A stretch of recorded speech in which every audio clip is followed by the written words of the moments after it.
Imagine a world where creativity isn't a solitary struggle, but a collaboration, a mystical dance between you and an unseen force.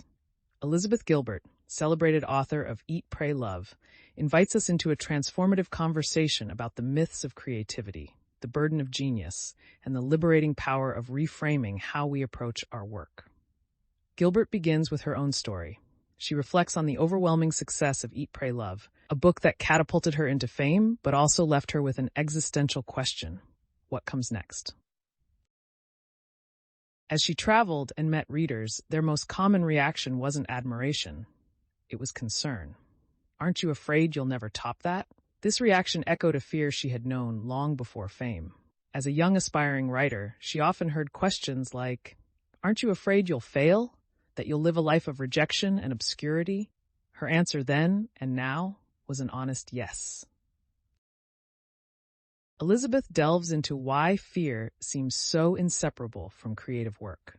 Historically, creative professions have been associated with instability, even tragedy.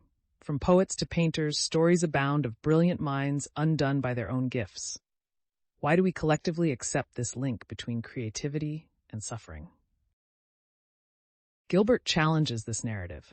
Drawing on historical and cultural perspectives, she explores how the ancient Greeks and Romans viewed creativity.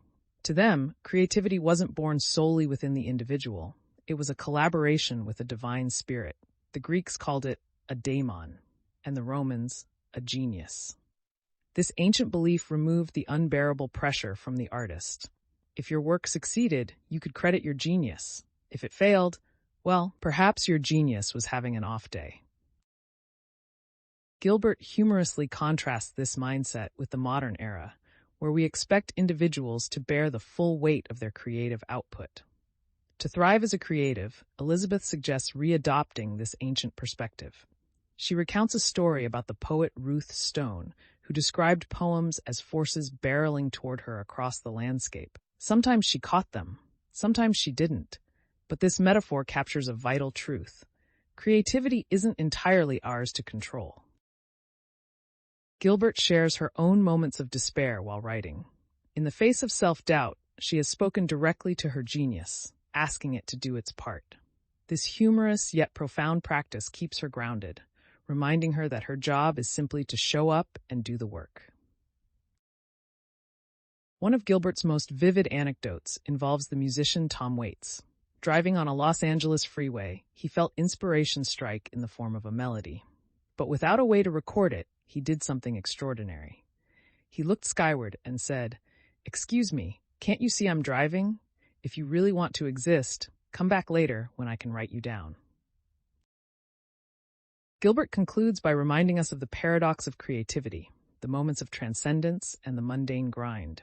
She paints a vivid picture of ancient dancers, whose performances were sometimes so inspired that the audience chanted. Elizabeth Gilbert's message resonates beyond the creative world.